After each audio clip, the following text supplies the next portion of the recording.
ఇంత ముద్దుగున్న ఫ్లవర్స్ని చూస్తుంటే కళ్ళకి అసలు ఎంత ఆనందం కలుగుతుందో. చూడ్డానికైతే మన ఉలెన్ రాఖీలు ఉంటాయి కదా, సేమ్ అట్లనే ఉంది. కానీ మన ఇంత చెట్టుకు పెరిగినాయి అనమాట ఈ ఫ్లవర్స్. ఈసారి అయితే నేనేం రాఖీలు కొనలేదు, ఇదే కట్టేద్దాం. ఇంతకన్నా బెస్ట్ రాఖీ ఉంటుంది అసలుకి. అండ్ ఎంత బాగున్నాయి చూడండి అసలు ఫ్లవర్స్. అయితే ఈ ప్లాంట్ మన ఇంట్లో ఎట్లా పెరిగిందో చెప్తా. తస్కరించిన ప్లాంట్ ఇది చెప్పాలంటే. మేము మన లిటిల్ ఫార్మర్ యూనిట్ దగ్గర నార్మల్ పొదలల్లో ఇట్లా పిచ్చిగా పెరుగుతుంది.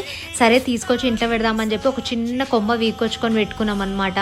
పెట్టినప్పుడు బాగానే టైం పట్టింది ఇది థ్రైవ్ అవ్వడానికి. ఆ తర్వాత మంచిగా ఫ్లవర్స్ ఇస్తుంది. అయితే వీటిలో కొన్ని ఫ్లవర్స్ ఏమో ఒకటే సింగిల్ ఫ్లవర్ లెక్క ఉంది, కొన్నిటికేమో ఇట్లా 3 ఉన్నాయి, కొన్నేమో ఇట్లా 2 ఉన్నాయి అనమాట ఒకటే స్టెమ్కి.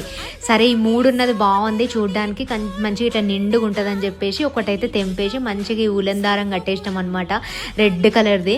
కట్టేసి ఆ స్టెమ్ కొంచెం పెద్దగానే ఉంచినాము. ఆ తర్వాత కట్ చేసి ఇక మా అన్నకు కట్టేసిన. ఇంతకన్నా అద్భుతమైన ఫీలింగ్ ఉంటుందా అసలుకి, ఇంట్లోనే పెంచిన మన చెట్టుది అది కూడా Rakhi.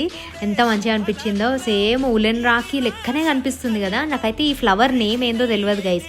If you have any idea let me. Last time అయితే లెఫ్ట్ హ్యాండ్ గట్టినవు అని చెప్పేసి ప్యాషన్ ఫ్లవర్ రాఖీ చేసినాం. మీరు ఒకవేళ ఆ వీడియో చూడకపోతే మాత్రం you should definitely watch it. మన ఇంట్లో ఉన్న ప్యాషన్ ఫ్లవర్తోనే రాఖీ చేసిన అప్పుడు. సో ఈసారి ఏం కడదాం అనుకుంటే ఇక ఇది కనిపించింది. ఎంత బాగుంది కదా, నాకైతే మస్తు నచ్చింది. మీకు నచ్చిందా?